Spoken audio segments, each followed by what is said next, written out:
नमस्कार दोस्तों, आपका बहुत बहुत स्वागत है आपके अपने study channel one day exam में। दोस्तों, आज हम जीके का चौथा पार्ट लेकर आए हैं। दोस्तों, आप 3 पार्ट ज़रूर देखे होंगे।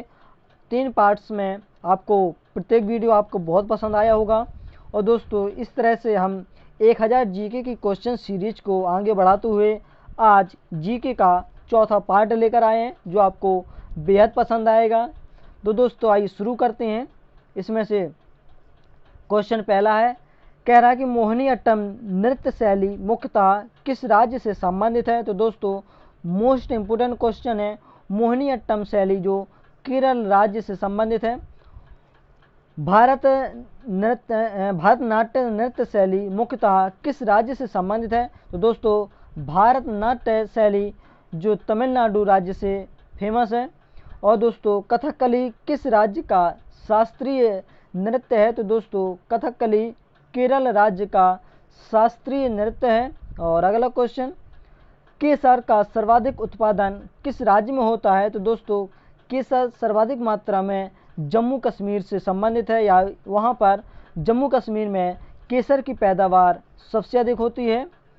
और भारत के प्रथम बहुउद्देश्य परियोजनाओं का निर्माण किस नदी पर होता है। तो दोस्तों, भारत में प्रथम बहुउद्देशीय परियोजना का निर्माण दामोदर नदी से होता है।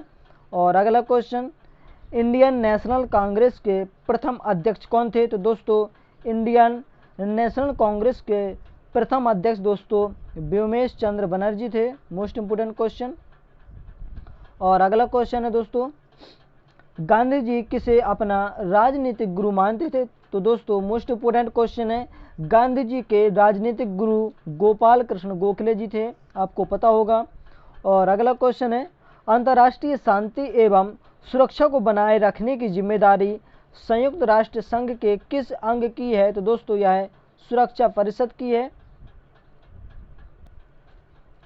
अगला क्वेश्चन है दोस्तों, नोबेल पुरस्कार पाने वाले पहले भारतीय नागरिक कौन थे। तो दोस्तों, सबसे पहले नोबेल पुरस्कार मिला था रविन्द्रनाथ टैगोर जी को। कब मिला था दोस्तों, यह 1913 ईस्वी में मिला था। और दोस्तों, इन्होंने एक हमारे राष्ट्रीय गान की भी रचना की है। तो दोस्तों, हमारे प्यारे से भारत देश का राष्ट्रीय गान जन गण मन अधिनायक जय हे भारत भाग्य विधाता। तो दोस्तों, यह हमारा राष्ट्रीय गान है, जिसकी रचना रविन्द्रनाथ टैगोर जी ने की थी। और दोस्तों, एक राष्ट्रीय गीत है हमारे से भारत देश का। तो हमारे भारत देश का राष्ट्रीय गीत दोस्तों क्या है, वंदे मातरम। दोस्तों, एक लाइन हम बता दे रहे हैं आपको, वंदे मातरम सुजलाम सुफलाम मलया शीतलाम सस्य श्यामलाम मातरम वंदे मातरम। दोस्तों, यह हमारे भारत देश का राष्ट्रीय गीत है, जिसकी रचना बंकिम चंद्र चटर्जी ने की थी। और दोस्तों, यह राष्ट्रीय गान जिसकी रचना रविन्द्रनाथ टैगोर जी ने की थी, और इन्हें सबसे पहले नोबेल पुरस्कार से नवाजा गया था 1913 ईस्वी में। अगला क्वेश्चन दोस्तों, मिड डे मील योजना किस वर्ष से शुरू की गई। तो दोस्तों, मिड डे मील योजना 1995 से स्टार्ट की गई है दोस्तों। और अगला क्वेश्चन, बांग्लादेश का राष्ट्रीय गान कौन सा है और इसने किसने लिखा। तो दोस्तों, बांग्लादेश का राष्ट्रीय गान आमार सोनार बांग्ला है। तो दोस्तों, इसकी रचना रविन्द्रनाथ टैगोर जी ने की थी। और अगला क्वेश्चन, लोधी वंश की, दोस्तों यहाँ पे लोधी नहीं है, लोधी वंश है।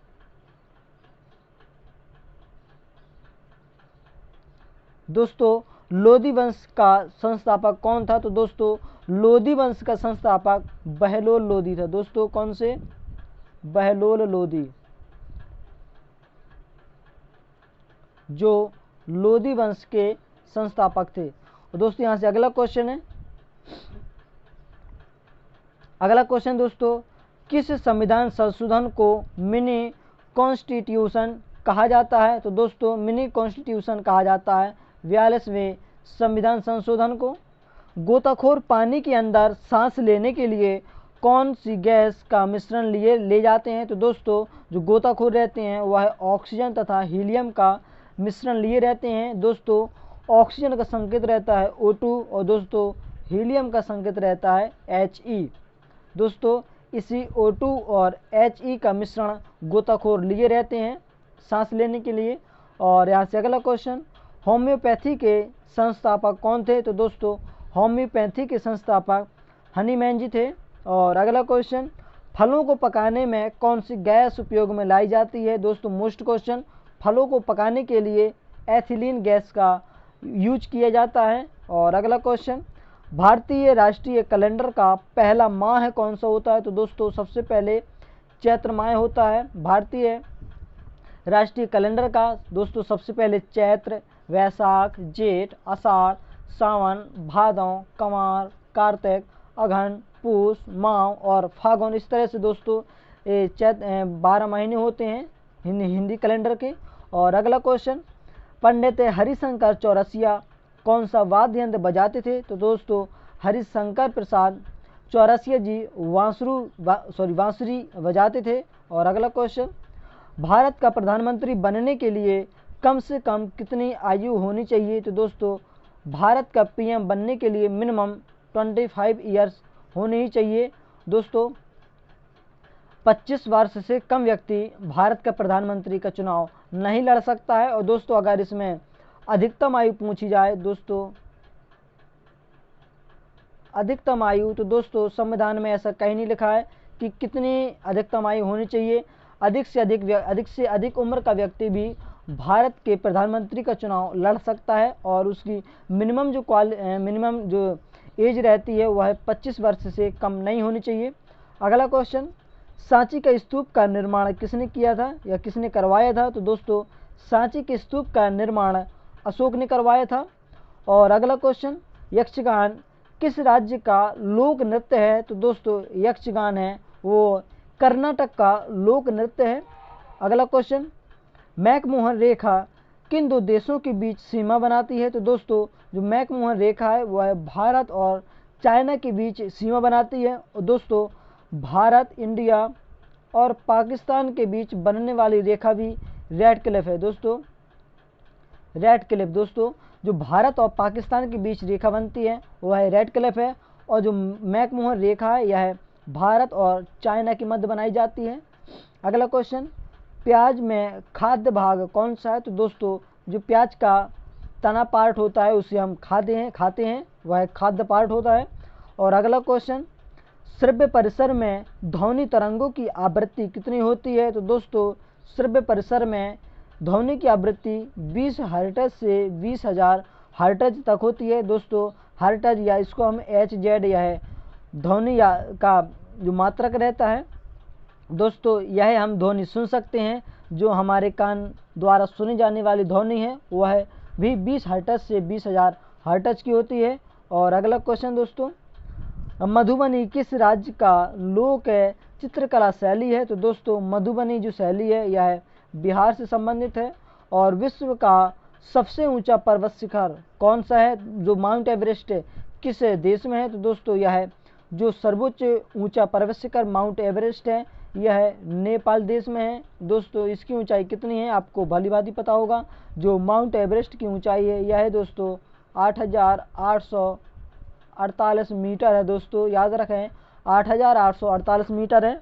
नदी को दक्षिण गंगा कहा जाता है? तो दोस्तों गोदावरी नदी को दक्षिण गंगा कहा जाता है। और अगला क्वेश्चन, निर्विरोध चुने जाने वाले एकमात्र राष्ट्रपति कौन थे? दोस्तों मोस्ट क्वेश्चन है, जो निर्विरोध चुने जाने वाले एकमात्र राष्ट्रपति प्रेसिडेंट दोस्तों नीलम संजीव रेड्डी जी थे। और अगला क्वेश्चन है, संसार का सबसे बड़ा डेल्टा सुंदरवन डेल्टा कौन सी नदियां बनाती हैं? तो दोस्तों सुंदरवन का डेल्टा है जो गंगा और ब्रह्मपुत्र नदियां बनाती हैं। दोस्तों यह है पश्चिम बंगाल, दोस्तों वेस्ट बंगाल। दोस्तों यहाँ पे कहाँ बना है दोस्तों? तो यहाँ पे ये वेस्ट पश्चिम बंगाल में बना है, जो गंगा और ब्रह्मपुत्र के द्वारा सबसे बड़ा डेल्टा का निर्माण करती हैं। यह डेल्टा सुंदरवन का डेल्टा कहलाता है। और अगला क्वेश्चन, सिंधु घाटी सभ्यता का बंदरगाह वाला नगर कौन था? तो दोस्तों बंदरगाह वाला नगर लोथल था। दोस्तों बंदरगाह जिसमें समुद्र या नदियों के द्वारा माल ढुलाई, उसको जैसे नाव वगैरह चला के जहाज वगैरह चलाते हैं वहाँ से माल ढुलाई होती है तो बंदरगाह कहते हैं। और दोस्तों सिंधु घाटी सभ्यता का बंदरगाह वाला नगर लोथल था, जहाँ से मालों की ढुलाई होती थी। और किसे सितार और तबले का जनक माना जाता है? तो दोस्तों सितार और तबले वादक कहते हैं अमीर खुसरो जी को। और अगला क्वेश्चन, विश्व का सबसे ऊंचा पठार कौन सा है? तो दोस्तों विश्व का वर्ल्ड का सबसे ऊंचा पठार दोस्तों पामीर या तिब्बत का पठार। मोस्ट क्वेश्चन है, पामीर या तिब्बत का पठार सबसे ऊंचा पठार है। और यहाँ से अगला क्वेश्चन, योजना आयोग का अध्यक्ष कौन होता है? तो दोस्तों योजना आयोग के अध्यक्ष प्रधानमंत्री होते हैं। और दोस्तों इसका नाम परिवर्तित कर दिया गया है, इसका नाम कर दिया है नीति आयोग।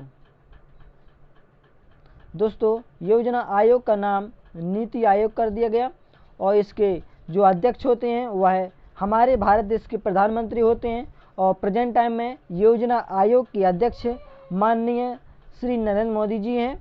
और अगला क्वेश्चन, वनस्पति घी के निर्माण में कौन सी गैस प्रयुक्त होती है? तो दोस्तों वनस्पति घी में हाइड्रोजन गैस का प्रयोग से हम वनस्पति घी को बनाते हैं। और अगला क्वेश्चन, इंग्लिश चैनल को पार करने वाला पहला भारतीय दोस्तों कौन थे? तो ये मेहर सेन जी, जो इंग्लिश चैनल को पार करने वाले पहले भारतीय थे। और दोस्तों एक क्वेश्चन और, ये तो पहले व्यक्ति हैं, पहले पुरुष हैं। आप पहली महिला की आपको पता है कि इंग्लिश चैनल को पार करने वाली पहली महिला कौन थी? तो दोस्तों वह हमारे भारत देश की आरती साहा। दोस्तों कौन थी? आरती साहा जी।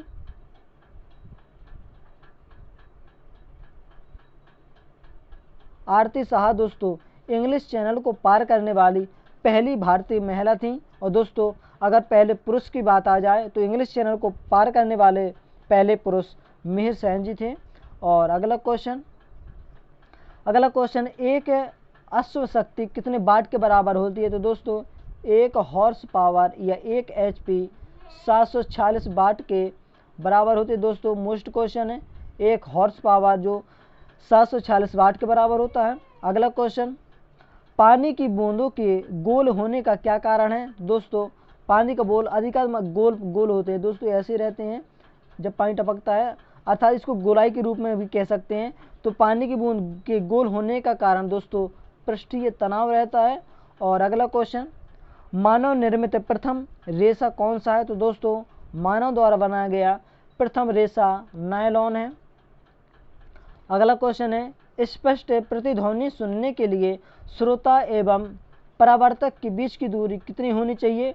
तो यह है दूरी मिनिमम 17 मीटर, अधिकतम दोस्तों 17 मिलीमीटर होनी चाहिए। दोस्तों जैसे हम कहें यह क्या होती है, जैसे एक व्यक्ति यहाँ खड़ा है, ये एक व्यक्ति यहाँ खड़ा है, या हम कहीं यहाँ कोई बिल्डिंग है दोस्तों, यहाँ पे बिल्डिंग लेते हैं, कोई पहाड़ लेते हैं। मान लो यहाँ पे कोई पहाड़ है दोस्तों, यहाँ पे कोई मान लो एक नदी बह रही है। अगर ये व्यक्ति जोर से चिल्लाता है तो ये ध्वनि यहाँ से टकराती है और वहाँ से परिवर्तित होकर इसको सुनाई देती है। तो दोस्तों इन दोनों की, ये व्यक्ति और यहाँ से पर्वत या पहाड़ के बीच की दूरी 17 मीटर से अधिक नहीं होनी चाहिए।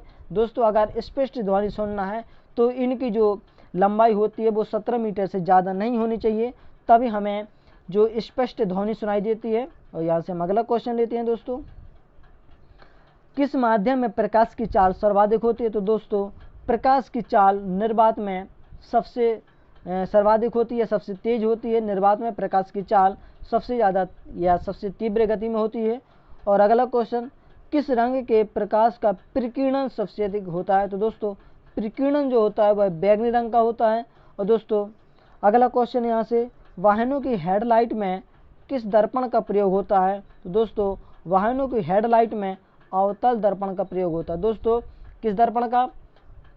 अवतल दर्पण का प्रयोग होता है। और अगला क्वेश्चन दोस्तों, आकाश में तारे टिमटिमाते क्यों दिखाई देते हैं? तो दोस्तों आकाश में तारे प्रकाश के अपवर्तन, दोस्तों याद रखें यहाँ पे प्रकाश के अपवर्तन, दोस्तों प्रकाश के अपवर्तन के कारण आकाश में तारे टिमटिमाते हैं। दोस्तों कई लोग यहाँ कन्फ्यूज हो जाते हैं, यहाँ अपवर्तन की जगह परावर्तन कर देते हैं। दोस्तों याद रखें प्रकाश के अपवर्तन के कारण ही तारे टिमटिमाते हैं। अगला क्वेश्चन, प्राथमिक रंग कौन से होते हैं? तो दोस्तों लाल, हरा और नीला, ये तीनों रंग प्राइमरी रंग कहलाते हैं, जो लाल, हरा और नीला है। दोस्तों इन्हीं रंगों की मिलावट से अन्य रंगों की रचना होती है। और अगला क्वेश्चन दोस्तों, वायुयानों के टायरों में कौन सी गैस भरी जाती है? तो दोस्तों वायु यानी को टायरों में हीलियम गैस भरी रहती है। कौन सी दोस्तों? हीलियम। और दोस्तों आप लोग हीलियम का रासायनिक संकेत भी जानते होंगे दोस्तों, हीलियम को He, दोस्तों हीलियम का जो संकेत रहता है यह है He रहता है। और अगला क्वेश्चन, टांका धातु या सोल्डर के में किस धातु का मिश्रण होता है? तो दोस्तों टांका धातु या सोल्डर में टिन और सीसा का मिक्सचर रहता है। और अगला क्वेश्चन, ग्लूसोमा रोग शरीर के किस अंग से संबंधित है? तो दोस्तों ग्लूसोमा रोग जो होता है यह आँख से संबंधित रखता है। और विश्व की पहली महिला अंतरिक्ष यात्री कौन थी? तो दोस्तों विश्व की प्रथम महिला अंतरिक्ष यात्री ये थी वेलेंटाइना तेरेस्कोवा। दोस्तों मोस्ट क्वेश्चन है, वेलेंटाइना तेरेस्कोवा यह विश्व की पहली अंतरिक्ष यात्री महिला थी। और अगला question, origin of species by natural selection पुस्तक के लेखक कौन थे? तो दोस्तों यह है चार्ल्स डार्विन जी थे। और अगला क्वेश्चन दोस्तों यहाँ से, शनिवार किस धातु का अयस्क है? तो दोस्तों शनिवार यह पारा या मरकरी का अयस्क है दोस्तों। और पारा या मरकरी का संकेत क्या रहता है? तो दोस्तों Hg, दोस्तों Hg पारा या मरकरी का संकेत रहता है। और अगला क्वेश्चन, कौन सा यंत्र दूध में पानी की मात्रा मापने के लिए प्रयोग किया जाता है? तो दोस्तों दूध में पानी की मात्रा को मापने के लिए प्रयोग किया जाने वाला यंत्र लैक्टोमीटर होता है। दोस्तों लैक्टोमीटर की सहायता से हम दूध में पानी की मात्रा को माप सकते हैं। और दोस्तों यहाँ से अगला क्वेश्चन है, हाइड्रोजन बम किस सिद्धांत पर कार्य करता है? तो दोस्तों हाइड्रोजन बम रहता है जो नाभिकीय संलयन के सिद्धांत पर कार्य करता है। और अगला क्वेश्चन दोस्तों इस वीडियो का ये लास्ट क्वेश्चन है, पेलेग्रा रोग किस विटामिन की कमी से होता है? तो दोस्तों पेलेग्रा रोग विटामिन B3 की कमी से होता है। और दोस्तों अगर आपको वीडियो पसंद आता है तो आप इसको लाइक ज़रूर करें और आपने अभी तक चैनल को सब्सक्राइब जरूर कर दिया होगा। और दोस्तों इसको कमेंट तथा शेयर भी जरूर करें। दोस्तों अभी तक या लास्ट तक वीडियो देखने के लिए आपका बहुत बहुत धन्यवाद दोस्तों, धन्यवाद। Thanks for watching.